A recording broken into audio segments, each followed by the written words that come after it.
Welcome to another episode of Talks with Tech Leaders. Today I am joined by a gentleman from the Newcastle area who has started his career in software testing, but worked his way up to now being an engineering manager. So Sandy, welcome to the podcast. Great to have you here. And thank you for travelling down from Newcastle as well. No problem. Would you mind just giving a bit of intro to yourself? Obviously, my name's Sandy. Originally from Blythe. I live in the Blythe area, so it's on the coast. Been in engineering or software engineering for a good 10 years now, I would say. Avid Man United fan, football crazy, and I just love tech really. Yeah. Great. So how did you start off in tech? What's your background? Was it something that you always knew you'd wanted to get into since you were little, or was it something you kind of stumbled upon whilst you were studying? I would say it was more. It wasn't something I stumbled upon. I would say, kind of. I would say it was more. I wanted to be an engineer. That was one thing I wanted to be. So obviously during the curriculum in high school, they didn't have computer science or anything like that. It was ICT. Obviously now they've brought it in. So for me, it was more so I wanted to be an engineer. That's all I knew. And I did mechanical engineering in uni, first year. And it just wasn't for me. I knew it wasn't for me. It didn't feel right. So when you know something doesn't feel right, you kind of move on. The weird way I got into doing computer science was purely, I just looked through the prospectus book at Northumberland University and just flickered through it, and I kind of went, I'll choose that. And it's probably the best decision I've made. Since then it was like just onwards and upwards. I did have to kind of, I guess, struggle because I never did any computing. I did ICT, which I think there's a massive difference to a degree. And yeah, I just kind of worked hard and graduated and just went into my career really after that. Did you find that initial period quite challenging because you hadn't maybe done like programming or software previous to that? Like you said, I think there's obviously a big difference between IT and then learning a program. Massive. I think one thing I would say a good characteristic of mine is work ethic. I think it's more of the background I've came from, a bit of a diverse background. So like my dad worked his way up and kind of worked all his life. So it was kind of instilled in us just to work hard. So I knew I had it's not a competition when you go into uni, but I knew I was up against it to maintain knowledge and obviously make my family proud at the same time. Yeah. But I think for me it was more I needed to understand it. I didn't want to cut corners. I needed to understand as much as I could. Yeah. So how did you sort of dive deep into that? What sort of things do you think helped you at that stage of your like degree? I would say a few personal matters in the family drove me a bit more, if that makes sense. Being from a diverse background, it was tough to a degree. Obviously, my dad came into the country when he was like 17. He always tells me the story where he came in the age of 17 with one pair of clothes, one pair of shoes, and all he's done is work. So the mentality from my dad was to work, put food on the table, roof over our heads. He wasn't like a dad that would take you out and I don't know, go shopping with you or play with you or whatever it may be. But I understood it.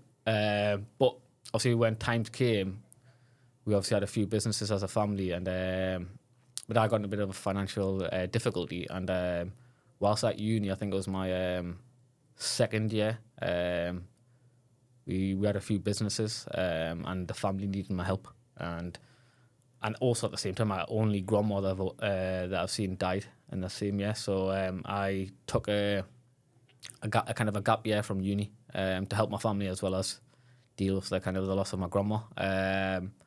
But I think that's what really drove me, that financial difficulty part. I was like, mentally, I was like, I'm never having that in my life when I have kids and have a family of my own. That's really just drove me mentally, I would say. And I think for me, it's just to get better every day at everything I do. It's not just work. I think you've got to look at personal kind of goals. You've got to look at career goals. You've got to look at financial goals and spiritual goals. So I like to always continuously learn that way, not just career-wise. Yeah. Do you think... So I think sometimes often children are quite put under pressure to sort of know what they should do when they're older, even from the ages like 12, 13, when they're at school, think of an option. So from your story, it sounds like you sort of took a different path in terms of like, you thought you wanted to be an engineer, you started your degree there, and then it wasn't for you. You took another path. So I think it goes to show that you can't always have it figured out, or always, and you should be prepared to make a change if you feel that it's not right, even at that point of committing to doing a degree. No, I totally agree. I think there's too much pressure now. I don't think there was pressure at my kind of age, but I think there's so much pressure now. I think because obviously how the curriculum's set up, it's like you have to know your degree or your career at the age of 14. Whereas when it was my time, it was more like pick any subject. So now there's like requirements for, I don't know, computer science or whatever field. You have to do X subjects in A level or any equivalent. And I think it's more pressure. For me, it was more I could pick anything. I think I picked in my A level maths, business studies, ICT, and media studies. There's no computing in there, really. But there was no option in my high school at the same time. And I went into mechanical engineering. That was my first year. But yeah, I think there's so much pressure on younger people these days to have a career figured out at a very young age. I personally think that's probably the wrong move. I think things have to happen naturally, and you have to have a passion for what you're doing as well. You can't just be forced into a field. Yeah, no, absolutely. I think passion's a really important thing. How did you get started then on your career ladder? So you got your degree. What was it like leaving university and finding a job? So I think the mentality when you're at university, I think the stigma is, will I get a job? So I was lucky enough to have like one interview and I got that job. So I didn't really have I wasn't applying for loads. Only applied for a couple on the first one that came back. I did the assessment day and I got the job. So my first job was a consultancy in Leeds. So I moved, which I think also built my character as well, moving away from home. And that was great. It was into the testing field. And that was, for me, the one thing I think my degree missed at that time, I don't know how it is now, is the importance around testing. I think it's more obviously bigger now. But I think where it clicked for me was when I was showing my dissertation to my lecturers, and they asked the question, "What testing have you done?" I was like, "Oh, I haven't really been taught this to a degree." So obviously I explained what testing I did. But that in my head, I personally like to be a all-rounder, a generalist. I knew that was a segment of my engineering capabilities missed. So I went into a consultancy that was specialized around testing. So basically became a test engineer. And that was great, working with different clients. So obviously consultancies, you're kind of working on different clients, different technologies. And I think that's a great step for anyone to get a feel for different tech and different clients and working with different people.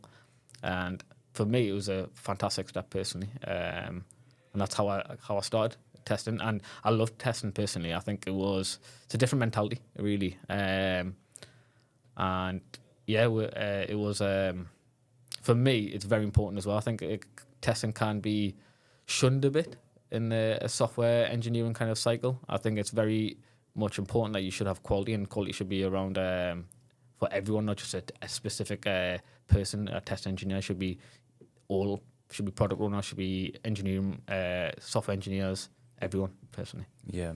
So do you think maybe companies that just want their own developers just to do the testing might be missing the mark a little bit? Yeah, I would say so. I think it's a different mentality. I think you have to bake it in. You can have testing services, which is specific.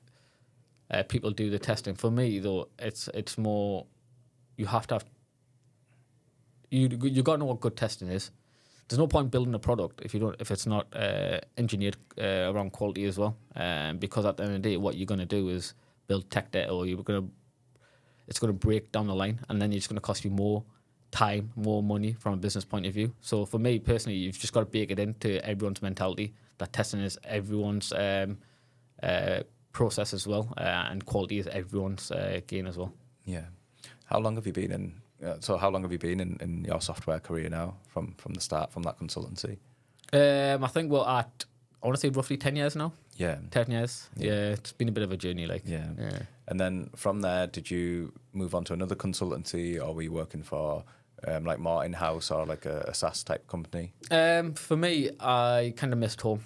So I moved back from Leeds to Newcastle. I was working for an affiliate marketing group, which is behind the train station. That was a startup. So that was my first kind of career journey in a startup as well. So I just moved back home to Newcastle, and it was different. It was a startup is different environment as well. So I've been at a consultancy, now I'm at a startup. For me, it's probably something I didn't feel like I was making any kind of progress in a startup personally, because I was quite career driven, and I feel like a startup for me, my mentality was quite different to what I wanted. Yeah. And I guess from then because I know you've worked for, obviously you work at the BBC at the moment, you've worked for Tesco Bank as well. It'd be interesting to understand what your, I guess, thoughts are on sort of maybe some of the trade-offs then in terms of like maybe working for a startup versus a consultancy or a larger company. And I know when we had a chat earlier, you mentioned about maybe industries and how they differ as well. So I guess it's obviously personal experience. Everybody will have their own experiences, but I guess what's Sandy's personal experience of all those? Yeah, so I went from consultancy to affiliate marketing, and after I went to affiliate marketing, I got married, and I took the leap into contracting straight after that. So for me, I went contracting at obviously public sector, and that's a different experience as well, being a contractor. So I've done consultancy, I've went to affiliate marketing, a startup, then I became a contractor for a few years, and then I came back because for me, contracting, for me again, it's all my kind of mentality is I didn't feel like I was growing enough, if that makes sense. Obviously, as a contractor, you get hired to do a job, and that's what you're hired for. For me personally, my contracting journey was quite good actually in terms of I kind of grew as well. So I kind of seen opportunities where I could make the team or the area better. And I had the mentality just to go in and just kind of smash it out. I wouldn't like settle. Even if I was a contractor, money doesn't motivate me personally. A lot of people know that. For me, it's just gaining knowledge, gaining more insight, and kind of working hard. And then after contracting, I went into, because I felt like I was like static. I was like doing the same thing day in, day out. I felt like, okay, I might be earning X amount of money, but it's not about the money. So I actually came out of contracting to take a permanent job in the banking, which was for less money. And that was an industry I missed as well. Like I like to tick certain things off. So banking was, which was Virgin Money at the time. That was an eye-opener how the process and kind of the environment is, and how there's a lot of red tape. There's kind of that stereotypical view that there's red tape in banking. I moved from there to Tesco Bank, and then I moved to the BBC. But the difference I would say between each of these kind of industries is it's an environment. It's an environmental thing. So for me, banking, you have money, but you have to spend it. Or you get questioned, why isn't the X done by X date? And then there can be a kind of a bit of a pressure environment. And I think personally, technology is a bit behind in banking. Not that they want to be, more because of the kind of legal and legislations that are around kind of deploying anything or kind of bringing any technology in. And then I'm at the BBC now, which is more autonomy, which is not necessarily a good thing as well, because with autonomy you need to kind of need to be responsible for that autonomy. I think that's what I try to instill in my teams. Like, you might have the autonomy to build a product, but you are responsible to look after it at the same time.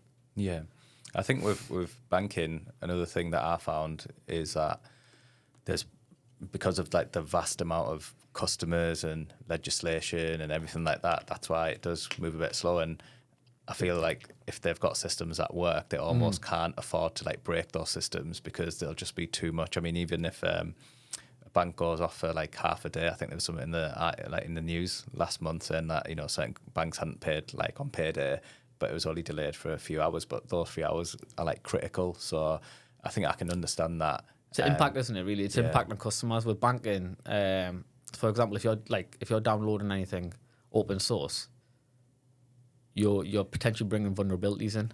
So you have to go through a bit of a pathway to get like certain libraries in, and that could be long-winded in banking, but there is a reason behind it, which is if any kind of viruses or anything comes in, that's millions pounds. It's money affected.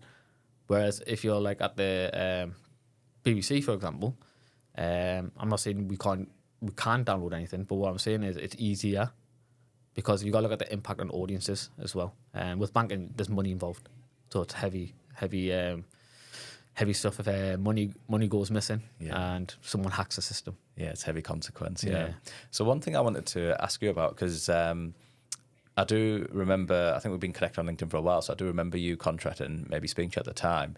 So do you feel like you maybe went into contract too soon, or do you not regret it and feel like you did the right thing? And this is maybe just I speak to a lot of engineers who obviously get attracted by contracting, you know, obviously the money, the flexibility. So there's probably never the right time, but how do you think you went and do you feel like it was the right time, or could you have waited a little bit longer and then be in a more established position?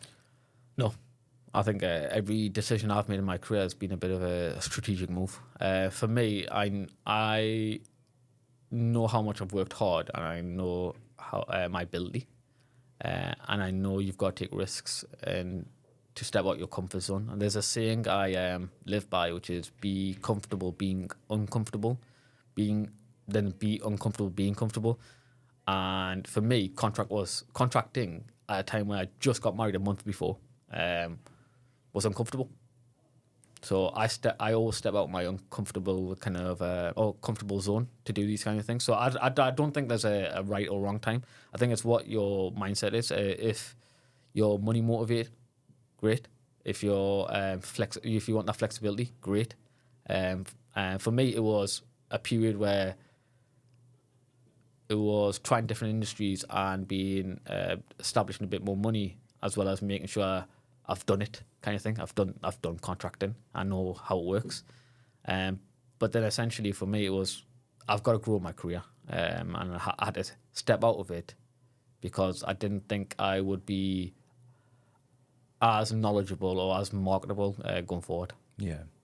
And when did you get into management? Was it something that you aspired towards, or was it something that it just kind of fell in line with your experience as that grew as well?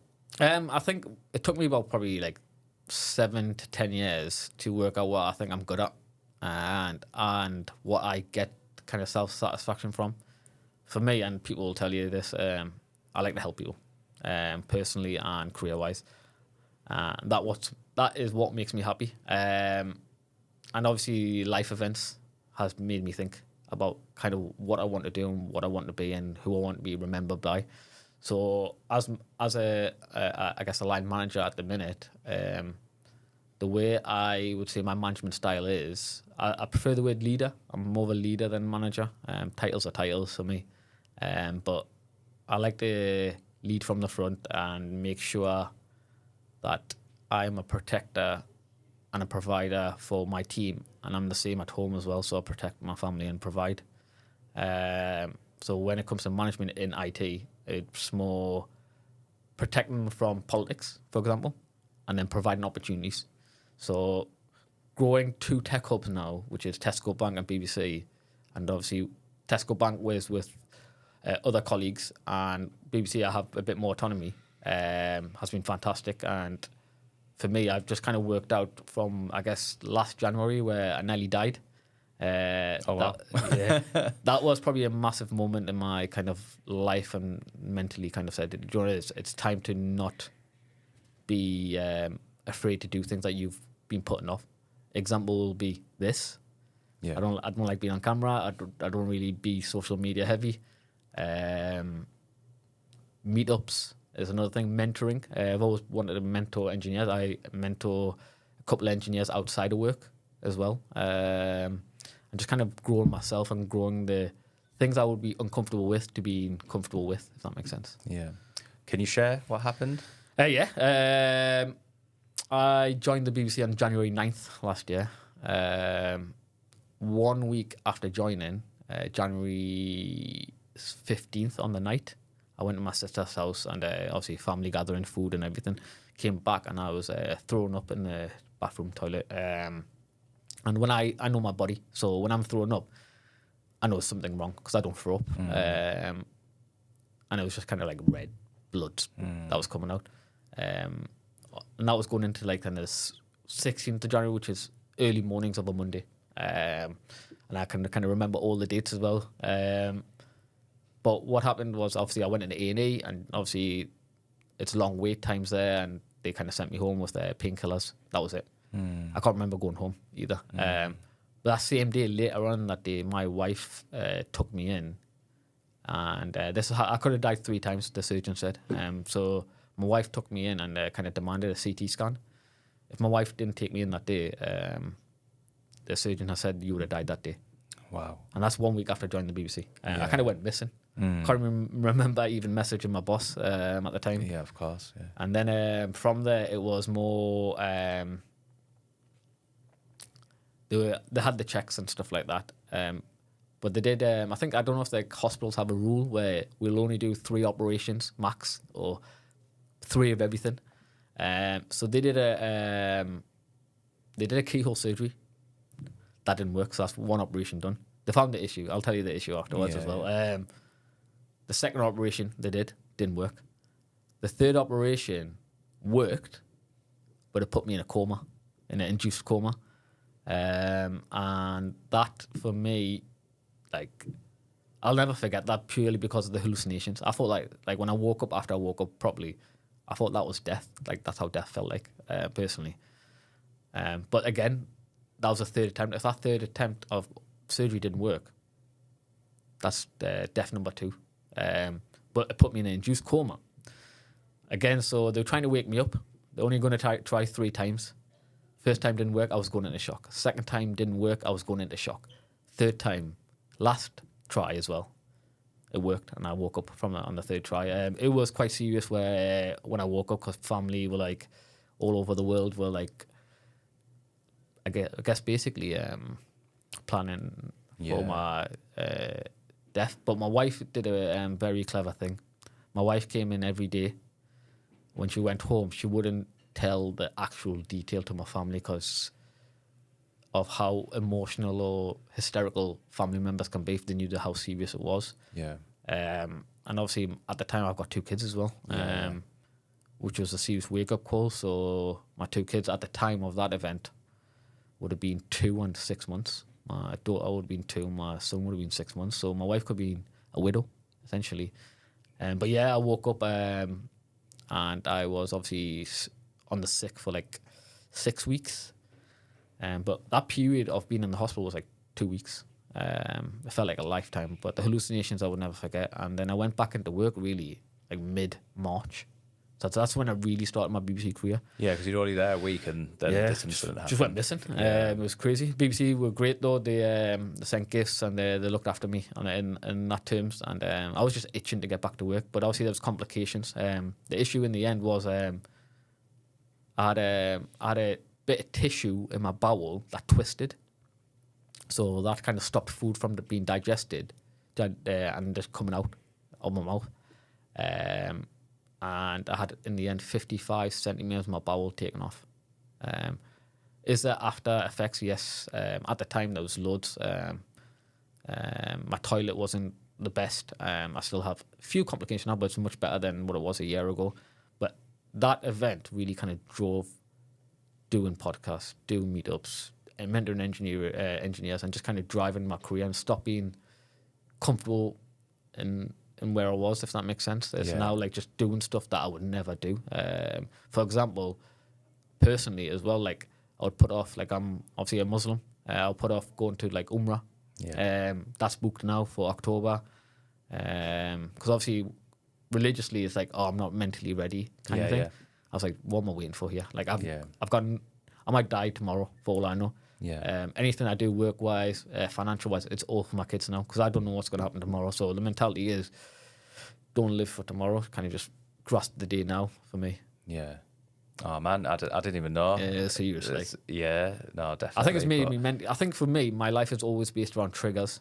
One trigger being financially was when my dad went a bit of difficulty. That was a major trigger for mentally being switched on in my career.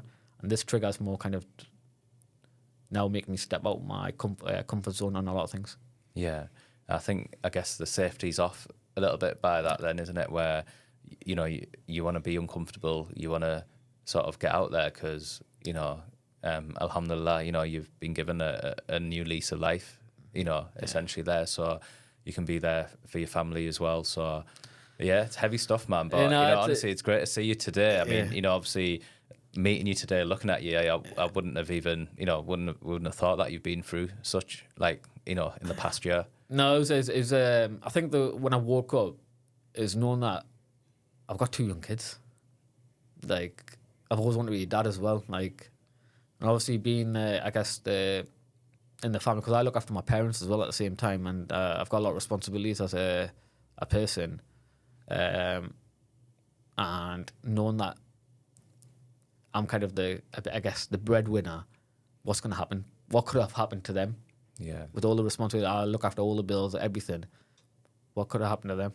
Oh, I'm sorry about that. It's all right. Yeah, I think we're not moving. We're sat quite still. So, yeah. But yeah, it's that was kind of the wake up call. Like everything I do now, money wise, career wise, I'm leaving for my kids. Like Yeah.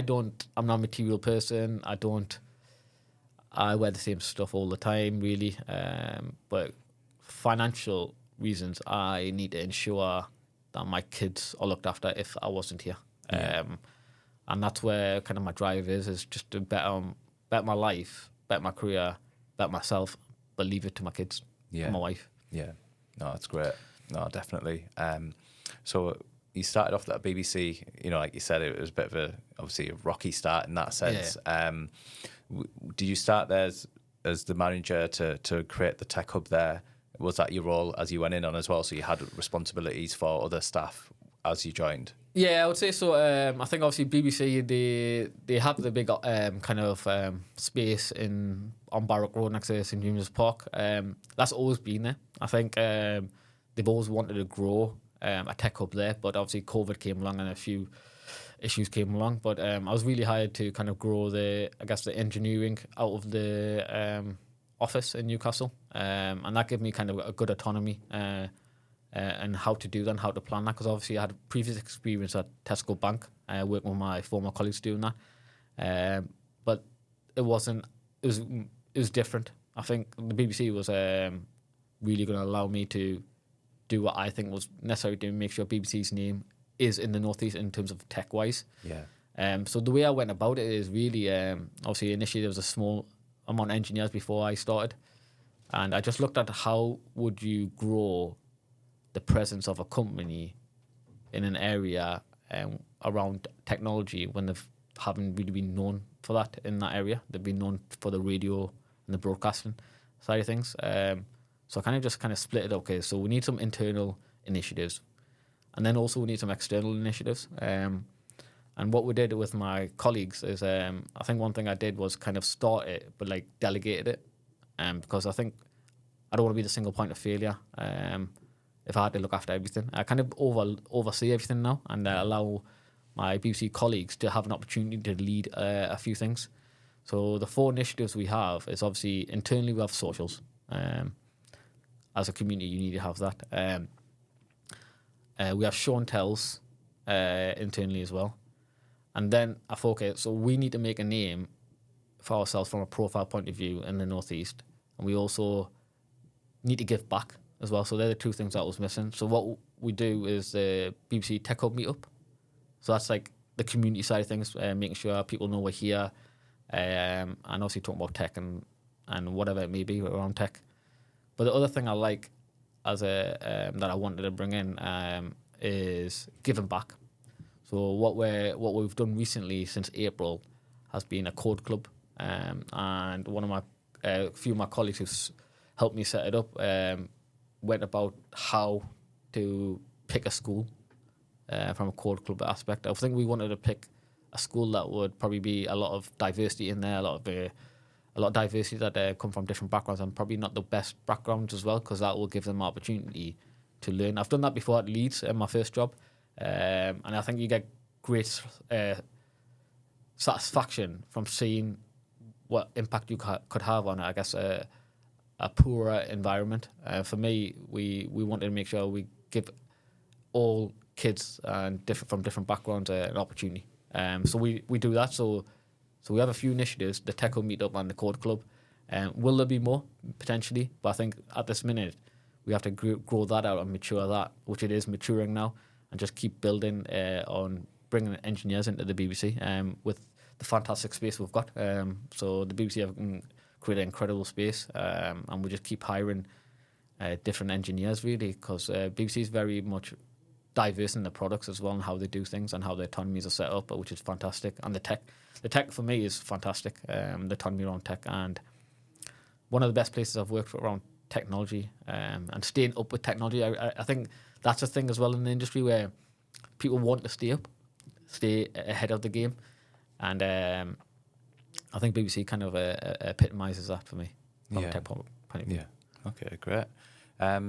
In terms of, I can attest to that because I've seen a lot more of the BBC in the Northeast now than I've ever done in my career. Obviously, I've been in recruiting in the tech space for over 8 years now, but it was already in the last year when they've created this tech hub, and then they're doing a lot more stuff in the community, like the meetups as well, where I think there's a lot more awareness about it as well. And obviously, that can just only help when it comes to growing the tech hub here. Obviously, recruiting and showing and demonstrating, oh look, these are the things that we're doing as well. Not just obviously just come work for us because we've got the best tech. It's like, what else are you doing of value to help the surrounding area get better as well? So I think that's really good, and we like to touch on that kind of stuff. I think for us, it's diversity is quite a big thing, and diversity isn't like in just people as well. It's in technology, it's in the product spaces, and currently I work more in the data space.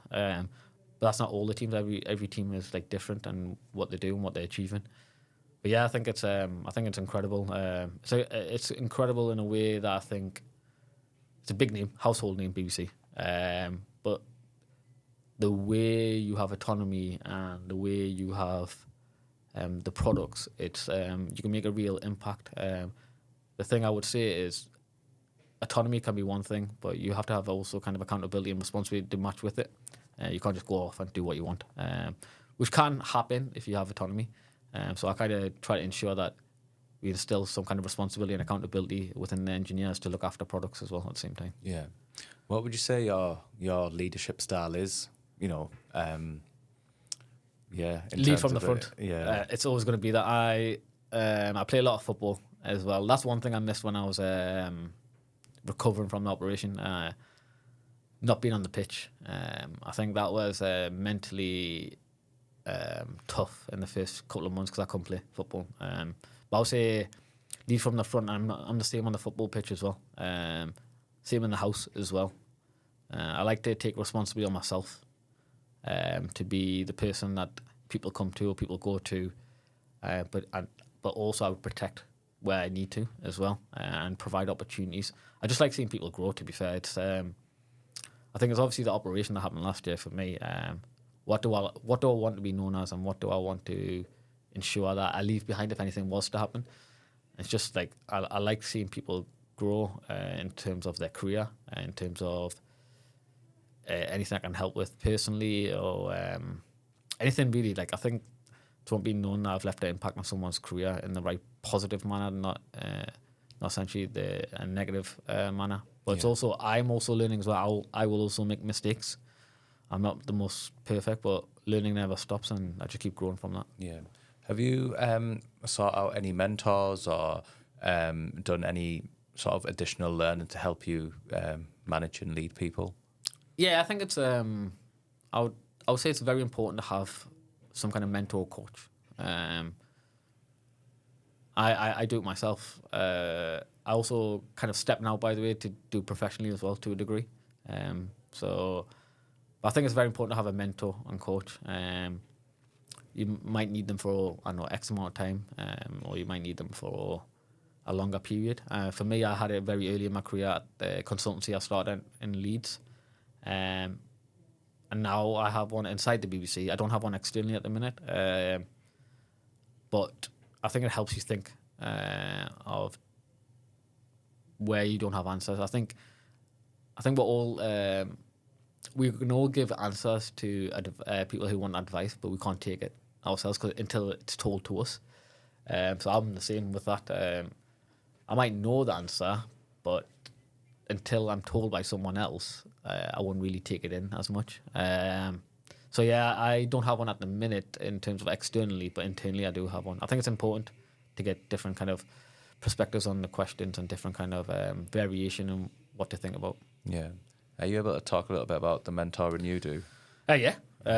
So I went on a conference at the BBC last year, and obviously there's different speakers from different companies, and I was just kind of, once I was listening to the speaker, I was kind of just doing some research on one of them. I forgot which one it was. Then I came across this community which is slowly kind of redeveloping itself, and that's how I became a mentor from that, because they had a community of just mentors. So I signed up, put my name forward, and they would attract a suitable person to you. So it was like kind of matchmaking. And I got one initially, and the software engineer, she someone I didn't know, someone from London, and she initially needed mentoring and looking for a new job. I think the company she last worked at was didn't fit her, I guess, ethos. So I kind of helped from, I guess, a CV stage to mentally preparing how to do technical tests, and to mentally preparing to how to do face-to-face interviews, and what lessons to take all the way through. And within like a couple of months, she applied and for different roles and different companies. She had a specific area that she wanted to apply for. At the time, it was more about the environment and the profile of a company, not necessarily the bigger the company. So very much around culture, that engineer. But yeah, I just helped her kind of mentally prepare herself from a CV point of view to all the way to the end. And yeah, she got a new job Christmas Eve, I believe it was. So I was pretty chuffed. And even if I made a slight difference, it's just more the mental kind of touch going forward. We still speak today. We have we catch up once a month. So the cadence essentially started off as every 2 weeks, and then it went to once a month, which is fine. And I had a similar engineer from, again, London, similar thing where it was she needed a new job because of visa reasons. So everyone's got their different thing that they need mentoring or questions on, and I just kind of facilitate and help them think about how to get that new job. Again, CV, interview prep, etc., etc. And yeah, they got a new job within a couple of months. So I'd like to think I've made an impact on their career, and I still speak to them today. And it's like once a month for me. But I also kind of make sure that it's not it's fitting with my lifestyle. I don't want to do too much because I've got 2 kids, I've got a family, I've got work, got my football. So yeah, no, I'm also likely to do more now. I'm setting myself up professionally now, so that was free, but I enjoy it. I enjoy giving advice. I enjoy helping people think about and answer questions that they ask me. Yeah. And how to navigate through. I don't give them the answer, is what I'd say. I make them answer their own question in the end. Yeah. Well, this, I mean, it might lead on, but just what you've said there about you don't give them the answers in sense. I work with obviously a lot of engineers, developers, testers at all levels, and I always find it fascinating to find out from my guests who predominantly are managers or head ofs, how, you know, what advice they can give, you know, when it comes to people interviewing, starting off their career and things like that. So I guess what advice would you give to someone maybe who is at the start of their sort of testing or software career, to, I guess, essentially firstly maybe try and break in with companies, and then secondly, what sort of things would you recommend they do at interview as well? So if we'll go from the first stage, which is breaking in, because I do a lot of hiring as well. The first thing that we see is a CV, essentially. We've got to you got to read the job description as well. So you got to make sure you kind of have the skills or match the criteria in some capacity and tailor your CV to that. But the CV is the thing that stands out. I look at a lot of CVs. For me, it's more what stands out. I think you might not have the skills that a company is looking for, but how can you ensure that you are doing as much as you can to show to show your character? I'm a big believer in hiring someone not just based off skill, but off character. And I think for me, it's the CV setup and how it looks. You've got to track them straight away. So if it's got no kind of, if it's not structured correctly or formatted correctly, that's probably not the best thing. And if it doesn't have if it's not essentially saying that this is who I am, this is what I can kind of bring within the roles or the previous experience, you can not have a tech background, but show that you're learning behind the scenes as well, like your hobbies or your courses or your certifications. That's another way to get in, because that shows, for me as someone who was a hiring manager as well, that you're pushing yourself elsewhere, even though you're working in a different industry or a different sector. So that's the one thing. I think if by that you keep applying, and for me, applying is there's different ways that they'll apply. You speak to a recruiter like yourself, or you apply online. I think it's working out why different systems are set up. I'm a big believer in applying whichever way, but also essentially following up. If you don't follow up and you hear nothing, which does happen, obviously, that's fine. It's not like a rejection. It's fine. Just move on. And then when you do get the interview stage, obviously different stages. So it might be, I know, an interview, it might be a technical test. I think preparing yourself technically for a technical test is, I don't know, there's stigma around technical tests. Should it be there? Should it not be there? I don't know where I fit in that one. I think I can see why it should be there, but I'm going to also say why it shouldn't, because sometimes technical test doesn't show who you are and what you can bring as well at the same time. It just shows your technical capabilities. But essentially, if a company is hiring for an engineer, they've got to also see what your capabilities are. But yeah, to prepare for a technical test, it's I think you just got to practice, really. I think practice makes you will fail, but keep growing, keep taking learning from each. I guess whatever's classed as failure these days, for me, it's not a failure, it's a growth. So just keep taking technical tests, keep practicing, keep applying, and just keep taking lessons each time, what you should do for next time, and just be consistent in your kind of approach of getting a new job or getting a new career. And then when it comes to interview, I'm a big believer in it. It's about you. That's number one. So a lot of I's, not we's, is what I'd say. Structure, and I'm quite basic. Use the STAR technique. It's the easiest way. And take your time as well. People want to know who you are. I hire a lot of people off character. I don't hire people off skills. They have to have some skills, but I'd rather hire someone I can grow, someone who's going to be like really passionate and really help. And I think they've been my success so far, anyways. Successful hires, which are people who want the job or want to push it. They might not necessarily have everything, but you can teach skills. You can't teach character sometimes. Yeah, you just got me thinking back now to when I left university and I was applying for jobs. For me, I had I'm not sure why, but I just thought, like, now I've done a master's, that I'm going to apply for jobs and I'm just going to get my pick of jobs. But it Automatic. was just it was very different. So and I just don't think I was very good at handling rejection as well. So a lot of the things that you were saying there, like, I wouldn't hear back, I'd follow up, it'll be rejection. Consistency is what I say. Consistent approach, and then kind of just deviating where need to, and just don't think every CV is gonna get every recruiter's gonna like every CV, or every recruiter's gonna like every covering letter.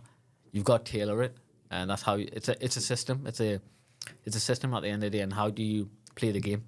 Yeah. Because it's a bit of a game, isn't it? Really, it's you've got automated systems, you've got big job portals, you've got company ones. How do you stand out in that? I remember when I used to do, I think it was third it was a placement year.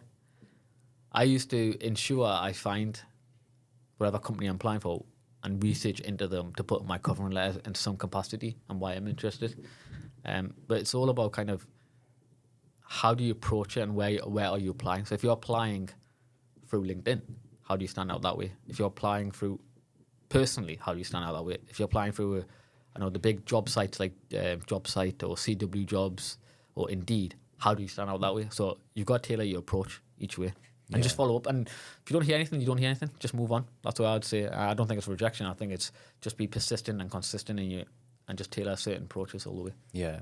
You mentioned the star interview technique earlier. So one of my first interviews that I had, it was fresh out of university, was with like Enterprise, the rental car company. And I went in that interview and I'd never heard of the star technique or anything. But I guess one good thing, like obviously I didn't get the job, but the one good thing they did say was like, for your preparation, you didn't use the star technique. But after that, every interview that I went to, I made sure that I religiously was like, thinking about situation, task, action, result. I can even remember it now, even though I've probably not used it for so many years. So that was quite handy. And the way I fell into recruitment, well, I know everyone falls into recruitment, was I put my CV on a job board, but I had tailored it a lot in terms of I was working for EE in their retention team as a sales professional, and I'd put in sort of the successes I had when it came to like consistently hitting targets and things like that. And I think that's probably what made my CV stand out to the person who then was working at the recruitment company. It was actually the person ended up being my manager. She's the one who actually found my CV and rang me. And I think because it was so sort of sales tailored, that's what got me the role. It's transferable though, doing it. It's transferable skills. Yeah. Like I don't think anyone should be afraid to move careers as well. If there's transferable skills in everything. So tech obviously is a lot of like. Do you know what I mean? It might be I don't know tech, but I don't think people understand as someone who's an engineering manager. It's the soft skills are so important. As I mentioned earlier, that I would hire someone who has more character than someone who has more skills. Because at the end of the day, you've got to be able to work with people. And I think that soft skills are so important. And obviously, the higher you go in your career in terms of role, you're gonna have to have them soft skills. And if you don't have them soft skills and also them transferable skills, it's not going to be the best in terms of growth. So I'll probably say one of the reasons will be because you've got transferable skills easily to move from, I guess, a sales role to recruitment. Yeah. So yeah, it's just skills really. And working with people as well. Like I think every industry you have to work with people. I don't as an engineering manager at the BBC and obviously my previous roles, working with people is essentially is the skills that you need. You can teach other skills from a tech point of view, but you got to be able to have communication skills, leadership skills, stakeholder management, etc. If you don't have them and you don't grow on them, then essentially how you meant to work with someone? That's what I'd look at it. Yeah, like it's really important there because if you are wanting to or aspire to be in a management leadership capacity, then a lot of your time is going to be spent speaking to people and having the difficult conversations as well. Feedback sometimes isn't the easiest thing to give. One-to-ones, progression, lack of progression, honesty. There's so many things that you have to consider when you are a leader. Have you found any challenges in that area yourself? Is there any particular areas which you maybe don't enjoy as much? Or I don't think you get this. You can't be the best, really. As much as you want to be as the best you can be, you got to be learning all the time. For me, from I guess role to role, it was probably the politics. Much better at it now than I was before. People side, there's always difficulty around people side. There's because you work with a variety of diverse people and kind of how do you can't manage or lead someone the same way as someone else. So my approach is always understanding a person and how do I kind of get on their kind of wavelength, and then kind of just tailoring my leadership to them. But yeah, there's always difficulties. Obviously, politics for me. Stakeholder management could be difficult when you're speaking to strong stakeholders in terms of the industry, and I guess the industry you're working in as well does have a massive effect. So more, like if you're in the kind of the financial side, it could be a bit more heavier on terms of how stakeholders are, because there is pressure financially. But if you're working in a different sector, like the sector I work in now, which is BBC, it's not as pressure, but there is still pressure there. So it's a bit more. You just have to know the environment that you're working in, the industry that you're working in. And for me, yeah, I would say politics and people's always going to be a challenge, and probably stakeholders. But I think I've grown from that. I'd like to fall all the time, if that makes sense. I like to make mistakes, and I think making mistakes is important. Not deliberately, but making mistakes, because that's an opportunity to grow. Yeah. Okay.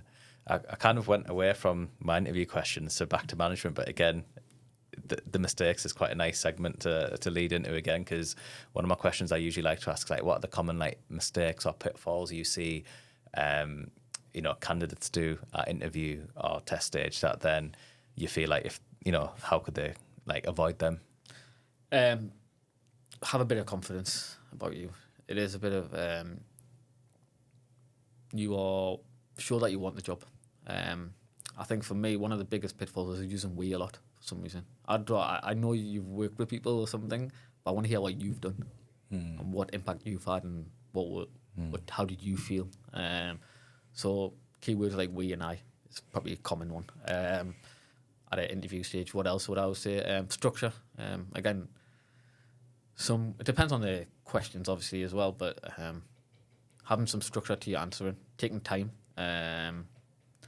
asking the question to be read again, pausing, and I think as well, one of the main ones is asking relevant questions back, because you always get the opportunity to ask questions back to the prospective employer. That's a common one I would say people miss off as well. Yeah, I was speaking to a guest called Terry who said he'd recommend preparing like 30 questions. Obviously, you're not going to ask 30, but I found myself speaking to someone. So I reduced it down to 10 with somebody I spoke to, because I said Terry's went quite in depth there. But I said to them, even because what I do is from the podcast, when I speak to candidates that I've got interviewing, I'm preparing them from the things I've learned from the podcast now, which is something that I didn't think I'd ever take away when doing the podcast. But it's been really good because, again, it helps me in my job. It helps candidates get the job as well. So, yeah, now every candidate I speak to, I say, have 10 questions prepared, before your interview. Because naturally, some of those questions will get answered anyway, when it comes to like progression or team size and things. But I guarantee if you think of 10, all 10 won't be answered. So it just gives you that bit of, at least because you want to be in a position where you are asking a question. I think sometimes, like even me being interviewed, I think there's sometimes never anything worse than being like, oh, you've answered all my questions, I haven't got any questions. You know what I mean? So for me, it's I think one thing I've probably learned over time is I actually let things naturally flow now, if I'm being totally honest. I don't know if you go into kind of an interview, it's like, right, I've got to ask this, I've got a list, I've got to answer a question like this. Like, I don't mind if people make mistakes in an interview. I think it's like the personality there. So for me, it's just be like, obviously, just show that you want to work for the company, but just ask relevant questions that's important to you, really, as well. It doesn't have to be about products. It might be around benefits, but ask something that's important to you. I think for me, I just like to see character and personality around a candidate. If I can teach skills, we can all teach skills, and especially technical ones, if you put them in the right environment. One of my best hires in my career was being someone who didn't have I had a specific role, and the person that obviously the candidate came through, I looked at the CV, okay, let me have a 30-minute conversation with them. They didn't have the technical skills at all, and the role was technical, but they wanted it. So I had to make sure that if they wanted the job and they showed it, but I had to put them in an environment or on a product or project that they're going to get the support to learn the technical skills. That person went from having no technical skills to being put in an environment to learn the technical skills to now just kind of being a leader. And that was probably my best hire because I really needed someone technical, but then I hired someone who didn't have the skills. Yeah. And they turned out to be probably the best hire I've had in my career. And yeah, it's been fantastic, really. Just seeing that progression on someone. How long did that take? Not to the point where they're like a leader, but maybe to the point where they were competent enough to do the job that you initially hired them to do in terms of the technical skills. As long as they're around the right people, and so that other engineers there to support them within 6 months. But their skill, and they still got learning to do, but their skill has just massively grown in terms of interpersonal skills, because now their interpersonal skills is massive. They're confident, they can lead, they can communicate, and they've grown not just their technical skills, but they're also their interpersonal skills at the same time. Probably the best I've had, just because of their trajectory. Yeah, And I took a punt to a degree because someone wanted it more. In terms of the interview, they showed they wanted it more. right. And they were willing to learn. They were willing to sacrifice time and effort to learn. And yeah, it turned out to be the best hire. And that's why since then, really, I look at the CVs and look at the skills. Don't get me wrong, but it's character for me. Like, I think you can teach skills. You can't teach character and wanting someone wanting to be better and someone wanting to learn.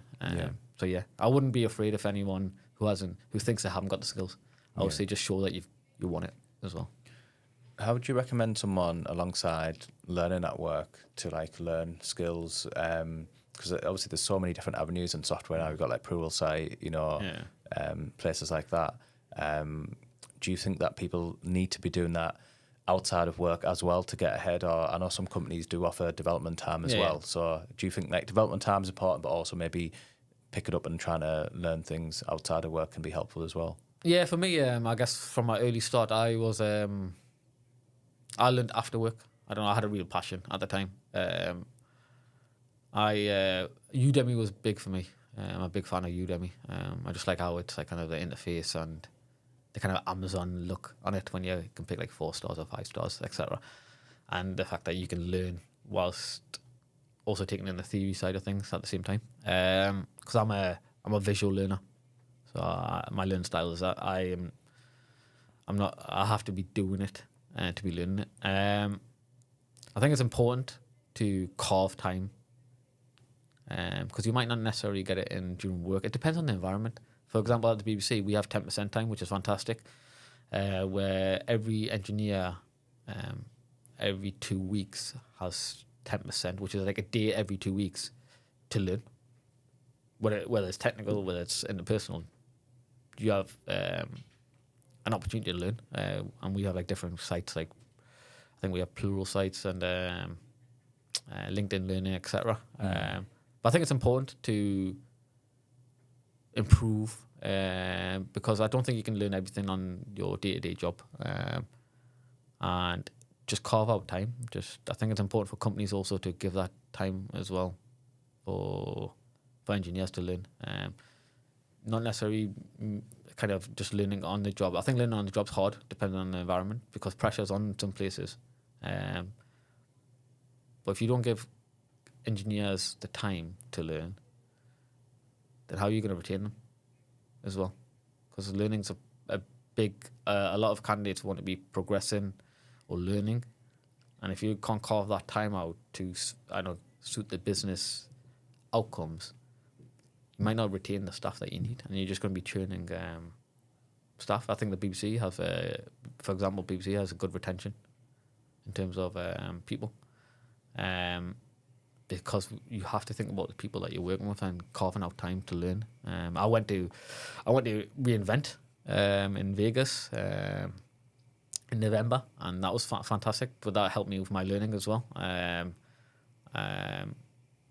I've sent people off to those an engineer sent off to React for their learning, which was in Amsterdam at a conference. I think learning never stops. Like career wise or personal wise, like if you can't carve out time for people to learn, how are you going to retain them in the end?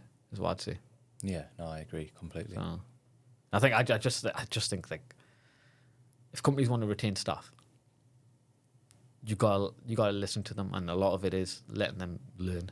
And sometimes you can't learn on the job because you kind of got an objective or trying to meet a sprint goal or whatever it may be. But give them some time or giving them some resources so they can learn. Whether you don't have the time to do it, I guess, in your day job, but if you have the resources, like, hey, we've got LinkedIn Learning or we've got this, you can use it whenever. But I think some companies miss that. I don't think some companies even have that as well to a degree. They don't even have any kind of learning resources for people. But yeah, that's just my take to retain staff and not have a high turnover. Learning's massive. I think probably one of the number one things that people care about, really. Obviously, money as well. Cool. Which is a different topic in entirety. No, absolutely.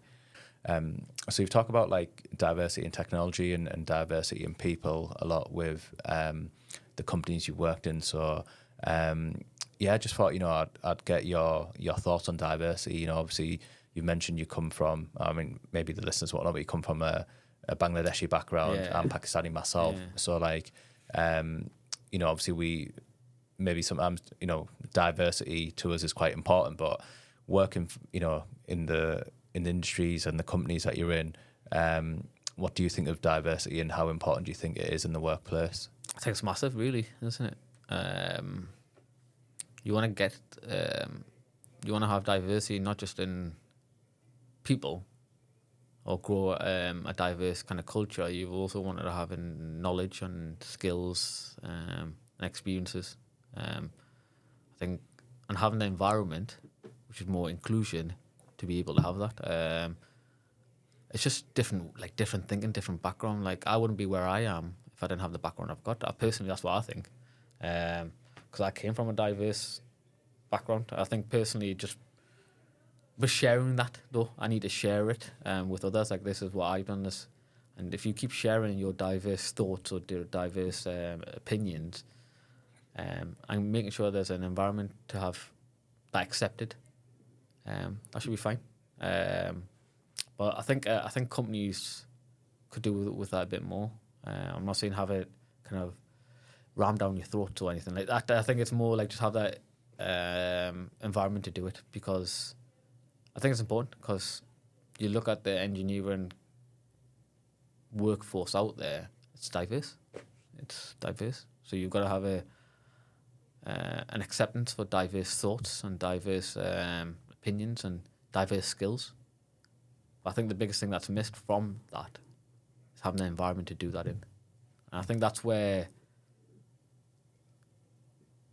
companies could probably do better, which is having an inclusive environment to allow that diversity to happen.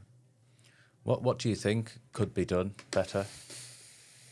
It's a tough one, It's not an easy topic, and there's going to be mistakes made. I think there could be. How do you create an inclusive workforce? So that's probably the question I'm thinking in my head. I think accepting and just making sure acceptance is there, and being respectful to people. For all people as well, because you've got different. I think for me, you've got different people who are just have a different opinion on something, and how do you ensure that there's common respect amongst people? I might not agree with you on something, Kasim, do you know what I mean? But it doesn't mean I don't respect your opinion. Yeah. And that's where I think it's creating that part. Like, you have a diverse background and a diverse opinion, but let's just make sure that it doesn't overstep the mark, and just making sure that we respect each other's opinion regardless if we agree or not. Do you think then that should come from above? Is it something that naturally should be responsibility of each manager there? Where do you think that should come from? Well, culture, it's a culture thing as well, isn't it? It should be set from top down. But autonomy is also within like myself is to ensure that happens as well. But yeah, I would say probably top down. Should be set from above. But yeah, I would say that. Yeah. I've worked in, obviously plenty of places as well, and I think it is great to have that environment where everybody's like, feels safe in that environment to share openly and have their opinions as well, because my background's like very different as well to a lot of people that I've worked with, and then naturally a lot of things, because of that environment, because of my experiences, I will then handle things differently or have, ideas and opinions that will naturally be different because my experiences have that. Yeah. So I think having a safe environment and having a place where that's encouraged, where everyone's got a voice, can certainly help, I think, companies, because then rather than having a set group of people with the same ideas, you're going to have a group with plenty of different ideas that might then help you get to that solution quicker or help you overcome any of the challenges that you're facing much quicker as well. That then in turn could make businesses more profitable. It could make businesses run more efficiently as well. So I think there's, obviously a lot of studies out there that prove that as well. So I think the one thing that we need I guess, inclusive environment to allow that diversity to happen. But also, I think the tricky thing is to ensure that it's not like a one way, if that makes sense.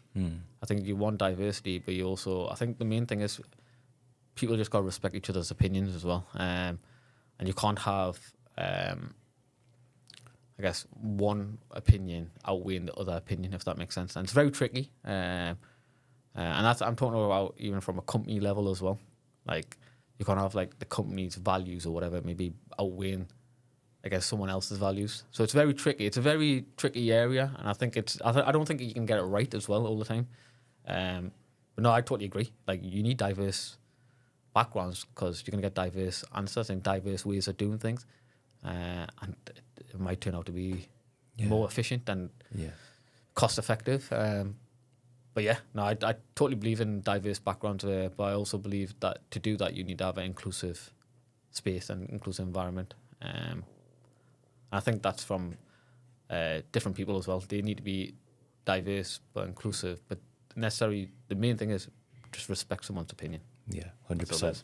Well, Sandy, it's great to see you today, all healthy and, obviously recovered. And, it's been a fantastic chat. So I know you said that you do obviously some mentoring. And so are you like obviously easy to get a hold of on like LinkedIn and stuff? And there'll be some I guess, something coming very shortly with your mentoring as well. Yeah, I guess that's the promotion part in it. I just thought I'd just plug it in. So I've went on a platform. I've been accepted to be a mentor. I haven't finished everything yet on that platform, but I'll be, I guess, at some point formally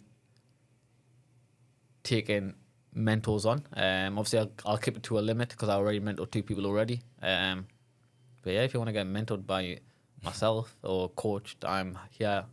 And it doesn't have to be through the platform as well. I'm happy to give anyone advice at any time. Yeah, brilliant, fantastic. Well, Sandy, it's been a pleasure having you here. Thank you. No worries. Thank you very much for your time. Thank you.